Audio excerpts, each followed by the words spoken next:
Ravi's International School. Trust assured for your child. A sprawling, safe and home-like campus for residential and day scholars. Call 7331199964. So ఇప్పుడు సీత కాస్త పులి సీత అయింది. Social media ప్లాట్ఫామ్ని use చేసుకుని ఎంతో మందికి ఇప్పుడు మీరు తెలుసు ఒక ఇంట్రడక్షన్ అవసరం అయ్యింది. ఇప్పుడు అందరు ఇప్పుడు నవడేస్ సోషల్ మీడియాని ఎలా వాడుతున్నారంటే పర్సనల్ అయిపోతున్నారు. అంటే పర్సనల్ లైఫ్, ప్రొఫెషనల్ లైఫ్ ఈ రెండింటికి తేడా లేదు. పర్సనల్గానే చాలా వరకు సోషల్ మీడియాలో ఉంటున్నారు. సోషల్ మీడియా ఎఫెక్ట్ చాలా మీద ప్రభావం చూపిస్తోంది. ఇన్స్టాగ్రామ్ అనే వేదిక ద్వారా డిఫరెంట్ ఫొటోస్ పోస్టులు చేయడము, వాళ్ళకి నచ్చినట్టు బిహేవ్ చేయడము. రీసెంట్గా ఒక రీల్ పెట్టారు ఒక ఫ్యామిలీ మెంబర్స్. ఏంటంటే ఒక తల్లి ఒక వీడియో చూసి చెప్తుంది, నేను ఇన్స్టాగ్రామ్లో కొన్ని వీడియోస్ చూస్తూ ఉంటాను, నేను చూడగలను, నా పక్కన నా కొడుకు అన్నం పెడుతూ ఉంటాను, తను కూడా చూస్తూ అమ్మ ఏంటి వీళ్ళు ఇలా ఉన్నారు ఏంటని అడుగుతున్నాడు. తను ఇప్పుడే మెచ్యూర్డ్ ఆలోచనలు మొదలయ్యాయి. వాడికి నేనేం సమాధానం చెప్పాలి అంటే నా పిల్లలకి నేను చెప్పలేను కదా, నీకు ఒక వయసు వచ్చాక చెప్తాను అని చెప్పేసి అని ఆవిడ ఒక మాట చెప్పడం జరిగింది. మిగతా వాళ్ళందరూ ఏమంటారంటే మేము అవకాశాల కోసం, మా కెరీర్ని బిల్డ్ చేసుకోవడం కోసం సోషల్ మీడియాలో యాక్టివ్గా ఉంటున్నాం అంటున్నారు. మరి మీరు కూడా గత పాస్ట్ 3-4 years నుంచి ఇన్స్టాగ్రామ్ ద్వారానే మీరు కూడా మీ కెరీర్ని బిల్డ్ చేసుకున్నారు. మరి మీరు దేన్ని అగ్రీ చేస్తారు? నేను ఈ మాట మొన్న కూడా ఎప్పుడో విన్నాను రా. అయితే కెరీర్ బాగుండాలి, మంచిగా మూవీస్లో అవకాశాలు రావాలి, మంచిగా ఇది అవ్వాలి అని అంటే వాళ్ళకి నచ్చినట్టు ఉండాలి, నచ్చినట్టు పొట్టి బట్టలు వేసుకుంటే వస్తాయి అనేసి కొంతమంది అపోహగా మాట్లాడుతూ ఉంటారు. అవి నేను వాటితో అస్సలు ఏకీభవించను.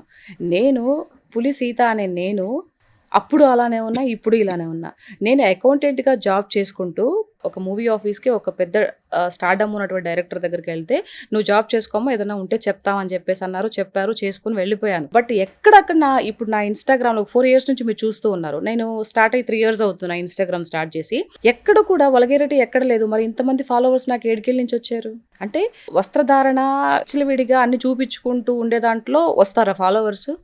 కాదు కదా. మనం ఉండే విధి విధానాలు ఫేమ్ అంటున్నారు, వైరల్ అంటున్నారు, మేము విచ్చలవిడిగా ఉండే అదే నచ్చి మాకు అవకాశాలు వస్తున్నాయి అంటున్నారు. అది నేను దాంతో ఏకీభవించి నేను చెప్తున్నాను కదా, అది రాంగ్. అది ఎవరైతే అలాంటి మాటలు మాట్లాడతారో ఆ మాటలు ఎవరు నమ్మకండి. ఇప్పుడు ఏదైతే వచ్చే యూత్ సినిమాలో చేయాలనుకునే వాళ్ళకి చెప్తున్నా నేను, అలాంటి మాటలు నమ్మకండి. మీరు ఎప్పుడు కూడా మీ గౌరవం అనేది మీరు కట్టుకునే బట్టలోనే ఉంటుంది. అంతే తప్పితే మీరు అన్నీ కనిపించుకుని ఇది చేసుకొని మాకు ఇలా పోతేనే ఇస్తారు అవన్నీ చెప్తే అదంతా వేస్ట్ మాటలు. ఎవరు నమ్మకండి. నేను అదే చెప్తున్నా. మీరు మీ యొక్క సంప్రదాయం కానీ మీ యొక్క గౌరవాన్ని మీరు గౌరవించుకొని మీరు ఉంటే అదే ఎత్తుక్కుంటూ వస్తుంది. టాలెంట్ అనేది ఎక్కడికి పోదు. అది ఉన్నప్పుడు ప్రతి ఒక్కరు సక్సెస్ అవుతారు. నేను ఏదైనా ఇప్పుడు 4 నిమిషాలు 5 నిమిషాల డైలాగు ఒక 1 hour 2 hours చెప్పగల కెపాసిటీ నాకుంది. అది నాకు బై బర్త్ వచ్చింది. నేను చిన్నప్పటి నుంచి అలా ఇది చేశాను కాబట్టి. ప్రతి ఒక్కరికి టాలెంట్ ఉంటుంది. ఇది చూసుకోవాలి తప్పితే స్కిల్స్ని ఇది చేసుకోవాలి తప్పితే కట్టుకునే బట్టలో ఇలా వేసుకుంటే మనకు అవకాశాలు ఇస్తారు అదంతా ఏం లేదు. అదంతా అసలు నమ్మకండి. నేను అదే చెప్పేది. నేను నెక్స్ట్ వచ్చే జనరేషన్ వాళ్ళకి అదే చెప్తాను. నేను ఫ్రీడమ్ కావాలని చెప్తున్నారు కదా, స్వేచ్ఛ కావాలంటున్నారు. అంటే ఇప్పుడున్న ఆడపిల్లలు చాలా మట్టుకి కూడా ఒకళ్ళని చూసి ఒకళ్ళు నేర్చుకుంటున్నారు. ఓకే, దానికి నేను చెప్తాను, స్వేచ్ఛ కావాలి. మీరు ఈ సొసైటీలో ఉండాలి, బ్రతకాలి, మంచి పొజిషన్కి వెళ్ళాలి అని అంటే ఈ సొసైటీకి నచ్చినట్టు ఉండాలి. ఇప్పుడు నేనున్నాను, నేను ఏదైనా ఒక మాట మాట్లాడటమో లేకపోతే పొలిటికల్గా మాట్లాడటం వలన నేను మామూలుగా నార్మల్గా రీల్స్ చేసినప్పుడు నన్ను ఒక్కరూ అనలేదు. ప్రతి ఒక్కరు చాలామంది చాలా బాగా చేస్తున్నా, వెరీ నైస్ అని చెప్పి చాలామంది నాకు ఈవెన్ పొలిటికల్ నాయకులు ఎవరైతే ఉన్నారో వాళ్ళు కూడా నాకు అప్పుడు బాగా పెట్టారు. నేను ఎప్పుడైతే ఈ యొక్క పొలిటికల్ నుంచి వచ్చి జగన్మోహన్ రెడ్డి గారిని లేకపోతే ఒక పార్టీకి సంబంధించిన వ్యక్తుల్ని విమర్శించడం మొదలు పెడితే అప్పుడు నాకు ఈ బ్యాడ్ కామెంట్స్ ఇవన్నీ ఉంటాయి కదా, లా పదాలతో ఇవన్నీ వచ్చాయి. నేను డ్రెస్ కరెక్ట్గా చేసుకోకపోవడం వల్ల నాకు ఇది వచ్చింది కాదు. నేను అన్ని నీట్గా ఉన్నాను కాబట్టి, పొలిటికల్గా ఉన్నాను కాబట్టి నాకు అది వచ్చింది. ఇప్పుడు మీరు డ్రెస్ వేసుకోవడం వల్ల మీరు సొసైటీలో ఉన్నారు కాబట్టి మీ డ్రెస్సును ఆ విధంగా చేస్తే, అంటే నేనేమంటానంటే మీరు ఆ విధంగా ఉండొద్దు, మీకు నచ్చినట్టు లేకుండా ఉండండి, మీకు ఇష్టం వచ్చినట్టు తిరగండి అని నేను చెప్పట్లా. కానీ దానికి ఒక పరిమితి ఉంటుంది. ఇప్పుడు నీ ఇంట్లో ఒక చెడ్డీ వేసుకొని తిరిగామనుకో, నీ ఇంట్లో మీ అన్నో తమ్ముడో అక్కో ఉంటారు కాబట్టి వాళ్ళకి నచ్చితే ఓకే, నచ్చకపోతే మీ అమ్మాయి చెప్తుంది మంచి బట్టలు వేసుకో అని చెప్పేసి, అది ఓకే. ఎవరు ఆహరించడం వల్ల, మీ యొక్క స్వేచ్ఛను ఎవరు ఆహరించడం వల్ల. కానీ పబ్లిక్ ప్లేసుల్లోకి వచ్చేటప్పుడు ఆ యొక్క బట్టలు ఏవైతే ఉన్నాయో మంచి వేసుకొని రండి. ఎందుకంటే సొసైటీలో మనం ఉన్నాం కాబట్టి సొసైటీ తగ్గట్టు కూడా బ్రతకాలి. ఆ ధర్మాన్ని మనం కాపాడాలి. లేదు మాకు నచ్చినట్టు ఉంటాం, విప్పు తీసుకొని తిరుగుతామంటే అది ఎలా కుదురుతుంది? అది నువ్వు అలా చాలా వేసుకోవాలనుకున్నప్పుడు మందికి ఇప్పుడు అది కుదురుతుంది. నువ్వు అలా వేసుకోవాలనుకున్నప్పుడు నీ ప్రైవేట్గా పెట్టుకోమ్మా. నువ్వు దాన్ని బయటకు వదిలిపెట్టి పిల్లలకు చూపించి ఇప్పుడు ప్రతి ఒక్క ఇప్పుడు 12-13 ఏళ్ళు ఉన్న వాళ్ళకి కూడా చేతిలో ఫోన్ ఉంది. సో మొత్తం ప్రపంచం మొత్తం ఫోన్లో ఉన్నప్పుడు వాడు చూస్తాడు కదా, వాడు చూసి అబ్బాయి ఎంత బాగుంది, నిన్నేం చేయలేడు. అది వాడు ఊహించుకొని పక్కన వాళ్ళ మీద ప్రతాపం చూపిస్తున్నాడు కదా. మరి ఇప్పుడు చాలా చూస్తున్నాం మనం, ఏవైతే రేపులని ఇవన్నీ చూస్తున్నాం. మరి ఎందుకు ఛాన్స్ ఇవ్వాలి అంటే నా వల్లే వస్తుందా, నేను వేసుకోవడం వల్ల వస్తుందని మీరు ప్రశ్నిస్తే అది ఇంతకన్నా మూర్ఖత్వం ఇంకోటి ఉండదు అని నేను నిన్ను అనట్లా. నువ్వు వేసుకున్నావు కాబట్టి నేను అనట్లా. కానీ నువ్వు ఆ బట్టల వల్ల చూడడం వల్ల నువ్వు పబ్లిక్లో పెట్టడం వల్ల వాళ్ళకి కొన్ని ప్రేరేపిస్తుంటాయి. ఇప్పుడు ఎదిగే పిల్లలు ఉంటారు కదా, మగపిల్లలు, వాళ్ళకి ప్రేరేపిస్తున్నాయని చెప్తున్నా. దాన్ని నువ్వు ఆలోచించకుండా దాన్ని ఎందుకు ఇంకా నువ్వు ఇది చేసి ఇంకా నేను ఇట్లే ఉంటానని చెప్పేసి ముందుకెళ్ళడం, నీకు వచ్చిన లాభం ఏంటి నాకు అర్థం కావట్లేదు. స్వేచ్ఛని ఎవరు హరించడం వల్ల. కానీ మీరు పబ్లిక్లో తిరగాలనుకున్నప్పుడు, పబ్లిక్లో ఉన్నప్పుడు ధర్మానికి కట్టుబడి ఉండండి. పబ్లిక్ కూడా వాల్యూ ఇవ్వాలి. ఎవరు చెప్పినా వినాలి, మంచి మాట ఎవరు చెప్పినా వినాలి. మేము వినము అది అనుకుంటే ఇంక పైనే ఆయన భగవంతుడు దిగి వస్తాడు. అప్పుడు 2 పీకితే కింద పడినప్పుడు అర్థమవుతుంది, అర్రే ఆ రోజు ఇంతమంది చెప్పారు అర్థం చేసుకోలేదు నిజంగా షట్ అని బాధపడాల్సి వస్తుంది. ఎందుకు? ఈ కాలం కలియుగం అంటున్నారు, త్వరగానే కర్మ బ్యాక్ అంటున్నారు. ఎక్కడ ఏం కనిపించట్లేదు. ఎందుకంటే రోజు రోజుకి చూసే సిచ్యువేషన్స్ చూస్తుంటే చెడుకి అట్రాక్ట్ అయ్యే సిచ్యువేషన్స్ ఎక్కువ ఉన్నాయి. మంచికి ఎవరు, ఇప్పుడు మీరు అంటున్నారు, కొంతమంది మీరు అంటారు స్వేచ్ఛ తీసుకోండి, అది ఓవర్ అవ్వద్దు అంటున్నారు. చాలా మంది ఏమంటున్నారంటే మీకేం నొప్పి, వాళ్ళకి నచ్చినట్టు వాళ్ళు ఉంటున్నారు, వాళ్ళ సంపాదనతో వాళ్ళు ఉంటున్నారు, వాళ్ళు స్వేచ్ఛ కోరుకుంటున్నారు అని మాట్లాడుతున్నారు. చీర కట్టుకున్నంత మాత్రాన మీరు మంచివాళ్ళ, మీరు పతివ్రతల, చీర కట్టుకోకపోతే వేరే వేసుకుంటే వాళ్ళు ఏమైనా చెడ్డవాళ్ళ అన్న మాటలకి వచ్చారు.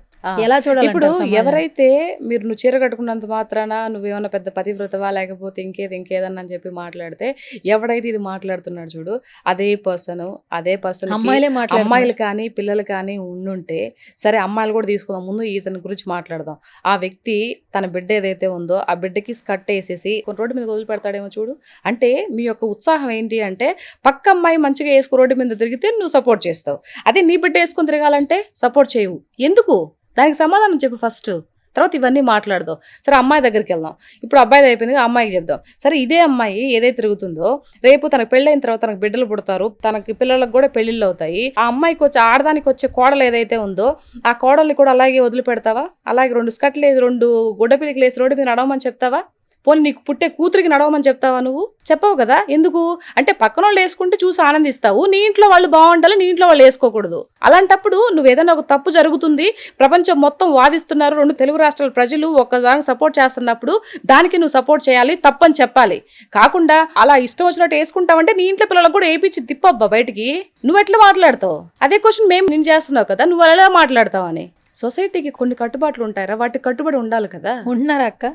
రైట్ నో జనరేషన్ సొసైటీకి కట్టుబడి ఉండాలనే కదా చెప్తున్నావు. ఇంత గొంతు చించుకొని చెప్తున్నా, అలా ఉండమనే చెప్తున్నా. మీరు ప్రైవేట్గా ఇళ్లలోనో లేకపోతే ఏదన్నా ఎక్కడికన్నా వెళ్ళినప్పుడు అది ప్రైవేట్గా పెట్టుకోండి అమ్మా, బయటకు వదలొద్దనే చెప్తున్నాం కదా. దాన్ని బయటకు పెట్టి ఎందుకు మీరు భ్రష్టు పట్టి వచ్చే తరాన్ని ఎందుకు యువతను ఇది చేస్తున్నారు? మీ వల్ల చెడిపోతారనే కదా చెప్తున్నాము. మరి అంతే కదా. ఇప్పుడు సనాతన ధర్మం గురించి పవన్ కళ్యాణ్ గారు చెప్పిన తర్వాతే చాలా మందికి తెలిసింది, అరే సనాతన ధర్మం అంటే ఇదా అని చెప్పి చాలా మంది రియలైజ్ అయ్యి ఓహో ఇంత గొప్పదా మన ధర్మం అని చెప్పేసి ఆయన చెప్పిన తర్వాత తెలిసింది. ఆ పవన్ కళ్యాణ్ గారు అంటే మొత్తం ఇండియా మొత్తం తెలుసు, ఆయన ఒక పెద్ద సెలబ్రిటీ. సో నా బోటోళ్ళు ఇప్పుడు ఏదైతే ఈ సిచ్యువేషన్ మాట్లాడుతున్నారో వాళ్ళు కొంచెం 2 తెలుగు రాష్ట్రాలకు సంబంధించిన సెలబ్రిటీ, వాళ్ళు ఉండే తీరును బట్టే కదా చూస్తారు. నువ్వు ఒక సెలబ్రిటీ రా, నువ్వు మంచిగా స్కర్ట్ వేసుకోవచ్చు, నిన్ను చూసి నా బిడ్డ చెడిపోదని గ్యారంటీ ఏంటి? సనాతన ధర్మం గురించి పవన్ కళ్యాణ్ గారు చెప్తున్నప్పుడు అంతమంది విన్నప్పుడు ఒక పెద్ద సెలబ్రిటీ, నువ్వు కూడా ఒక చిన్న సెలబ్రిటీ అయినప్పటికీ నీ వేసుకునే వే ఆఫ్ డ్రెస్సెస్ కింద ఉండే వాళ్ళు చెడిపోరని గ్యారంటీ నువ్వు ఇస్తావా? ఇప్పుడు సొసైటీలో మంచిని ఇది చేసుకుంటారు, అట్ ది చెడుని కూడా ఓన్ చేసుకుంటున్నారు కదా. అది ఆ ఛాన్స్ ఇవ్వద్దు అని చెప్తున్నావు. వచ్చేటప్పుడు నీట్గా రమ్మని చెప్తున్నావు. ఓకే, అదే ఫ్యూచర్లో పెళ్ళిళ్ళు ఉంటాయా? నాకు తెలిసి ఉండవు. మీతోనే ఎండ్ అయిపోయింది పెళ్లిళ్ళ సీజన్ కూడా అయిపోయింది. నెక్స్ట్ మాకు పెళ్ళిళ్ళు జరగమంటారా? అంటే జరుగుతాయి అంటే మైండ్ సెట్ మారాలి. ఇది మైండ్ సెట్ మారే రకం కాదు ఇది. నువ్వు మైండ్ సెట్ మార్చుకుందాము అనే వెళ్తున్నప్పుడు కూడా ఎవడో ఒకడు చెడగొట్టేస్తాడు. ఇది మటుకు 100% వాస్తవం. అదెట్లా అక్క? అదంతే అది. అంటే చేసుకుందాం అనుకున్నా పెళ్ళిళ్ళు అవ్వండి. నువ్వు చేసుకోవాలని నా లైఫ్ ఇప్పటి వరకు నేను బాగా డబ్బు సంపాదించుకున్నాను కదా, ఇక్కడ చేస్తున్నాను కదా, హ్యాపీగా ఒక మంచి అబ్బాయిని చూసేసుకొని పెళ్లి చేసేసుకొని ఒక మంచి 1-2 బిడ్డలకి మంచి జన్మనిచ్చి వాళ్ళు చూసుకోవాలనుకొని ఆలోచించుకొని రేపు పెళ్లిళ్ళ పేరకి చెప్పే టైంకి ఎవడో ఒక పంగమాలోడు వస్తాడు, అరే ఏంటి అని అంటే ఇగో పెళ్లిళ్ళ సంబంధం ఎందుకురా పెళ్లి, మనకి హ్యాపీగా సోలోగా బతుకుదాం, ఆడికి పోవాలంటే ఆడికి పోదాం, ఈడికి పోవాలంటే ఈడికి పోదాం, హ్యాపీగా తిందాం తిరగదాం, పెళ్ళి అయ్యాకు ఏడున్నావే నువ్వు రా ఇంటికి, ఇంకా పోకుండా ఆ నుంచి వాటి చేత కొట్టించుకొని తిట్టించుకొని ఇంకా కోట్లు కనిపోయి డైవర్స్ ఇంత పేడ ఎందుకు అని చెప్తాడు. సో దానివల్ల నువ్వు ఊహించుకోవడం అంతా ఏమైపోద్ది, ఇలా పడిపోయింది. అవునా కదా? రూల్స్ ఇష్టపడే వాళ్ళు నీలాగా మేము కూడా ఉంటాం అక్క, కొంచెం బాధ్యతగా. కాకపోతే ఏంటంటే నా పాయింట్ ఏంటంటే ఫ్యూచర్ లో పెళ్లిళ్ళు అక్కడ ఇప్పుడున్న పెళ్లిళ్ళకే వాల్యూస్ లేవు. స్వేచ్ఛ అని పెళ్లి చేసుకున్న వాళ్ళు హస్బెండ్ వదిలేస్తున్నారు, పిల్లలున్నా పట్టించుకోవట్లేదు, కెరీర్ అంటున్నారు, వేరే దారుల్లోకి వెళ్ళిపోతున్నారు. అంటే పెళ్లి మీద అభిప్రాయం తగ్గిపోతుంది. ముందు జనరేషన్స్ లివ్ అండ్ రిలేషన్షిప్ అంట కొత్తగా వచ్చింది. నేను లివింగ్ అదే లివింగ్ ఏదో సంథింగ్ మాకు వాటి గురించి పెద్దగా తెలియదు. లివింగ్ లివ్ అని మాకు తెలియదు, అంటే ఇంగ్లీష్ తో పెద్ద పరిచయం లేదు. లివింగ్ రిలేషన్షిప్ అదే వాటితో ఇంకోటి వచ్చింది సిచ్యువేషనల్ షిప్. అంటే వాళ్ళు ఎప్పుడు విడిపోవాలనుకుంటే అప్పుడు విడిపోవచ్చు. ఏం లేదురా, అగ్రిమెంట్లు కూడా ఉండవు, ముందే అగ్రిమెంట్ రాసుకుంటారంట. ఇంతకాలం మనం కలిసి ఉందాం, తర్వాత ఏం లేదు. ఇందాక ఏ రిలేషన్షిప్ అదే ఫస్ట్ చెప్పు. లివింగ్ రిలేషన్షిప్ అంట. ఏం లేదు, ఈ అమ్మాయి ఈ అబ్బాయి ఉంటారు, అమ్మాయి కూడా ఇంతమంది ఎవరు బాయ్ ఫ్రెండ్స్ ఉంటారు, అబ్బాయి కూడా గర్ల్ ఫ్రెండ్స్ ఉంటారు, వాడికి ఏదో ప్రాబ్లం అయి ఉంటుంది, దీనికి కూడా ఏదో ప్రాబ్లం అయి ఉంటుంది, వాళ్ళిద్దరు ఒకటవుతారు. సరే మన ఇద్దరం ఉన్నాం కొద్ది రోజులు, నీకు నచ్చినట్టు నువ్వు వెళ్ళు, నాకు నచ్చినట్టు నేను వెళ్తా, ఒకవేళ బాగా ఇలాగే కంటిన్యూ అయితే పెళ్లి చేసుకుందాం, లేదంటే నీ దావ నీది నా దావ నాది. ఇదే సిచ్యువేషన్, ఇది సిచ్యువేషన్. దిక్కు షిప్లన్నీ వస్తున్నాయా ఏమోనమ్మా, కర్మ ఇట్లాంటిదే. నా బిడ్డలకు మటుకు రాకూడదు, నేను మటుకైతే చాలా క్లియర్ కట్ గా ఉంటాను, ఉండాలి. ఎందుకంటే పిల్లలకి చెప్పుకోవాలి. 3 బిడ్డలు కదా నీకు, నా బిడ్డలు చూడు ఎలా ఉంటారు అసలు. చూస్తాను అప్పుడప్పుడు రీల్స్ లో చూడు, రియల్ గా కూడా చూడు. అసలు ఈ సొసైటీతో ఈ ప్రపంచంతో మనకు పని లేదు. మనకు మా అమ్మ చిన్నప్పటి నుంచి మేము ఏం చెప్పామో, మా అత్త మా మామయ్య వాళ్ళకి ఏం చెప్పి పెంచారో ఆ విధంగానే ఉంటారు. నా కూతురు అయితే అట్లీస్ట్ అమ్మాయి ఏదన్నా ఒకటి పొట్టి డ్రెస్ ఎక్కడికి వేసుకోవాలంటేనే సిగ్గుపడిపోతుంది. వద్దు మమ్మీ నాకు అని. ఇప్పుడు తనకి 14 years. ఇష్టం ఉండదు, ఒక బంగారం మీద ఇష్టం ఉండదు, లేకపోతే ఇంకేదన్నా కొని వేసుకోవాలి, లేకపోతే రిచ్గా రెడీ అవ్వాలి, ఫ్యాషన్గా ఉండాలి, అలాంటి ఏమీ లేవు నా బిడ్డకి. నేను అనుకుంటాను నిజంగా ఇలాంటి బిడ్డలు నా కడుపున పుట్టడం నా అదృష్టమేమో అనుకుంటా. నా 3 బిడ్డలు అంతే, నా పెద్దోడు కానీ చిన్నోడు కానీ పాప కానీ. నా ఫ్యామిలీ వరకు నేను చెప్తున్నాను అదే మాటలు, బయట కూడా బిడ్డలు కూడా హ్యాపీగా ఉండాలనే చెప్తున్నాను, ఉండాలని నా తాపత్రయం. నా వరకు నేను చూసుకొని పోయే తత్వాన్ని కాదు నాది. సో ప్రతి ఒక్కరికి చెప్తున్నా, బిడ్డలు మంచిగా ఉండండి, నీట్గా ఉండండి. ఇది మంచి నడవడిక, చదువు మార్కులు ఇవన్నీ కొట్టడం కాదు, మంచి నడవడిక ఉంటేనే మంచి బాగుంటుంది. ఇంకే చెప్పినా కూడా ఓ పెద్ద సోదిలాగా అనిపిస్తుంది, ఎక్కువ చెప్పినా కూడా బుర్రకెక్కదే. అందుకే అలా 2 మాట చెప్పేసి కట్ చేసేయాలి. Okay, super. సుమన్ టీవీలో మీ పర్సనల్ అండ్ బిజినెస్ ప్రమోషన్స్ కోసం కింది నెంబర్కి కాంటాక్ట్ చేయండి.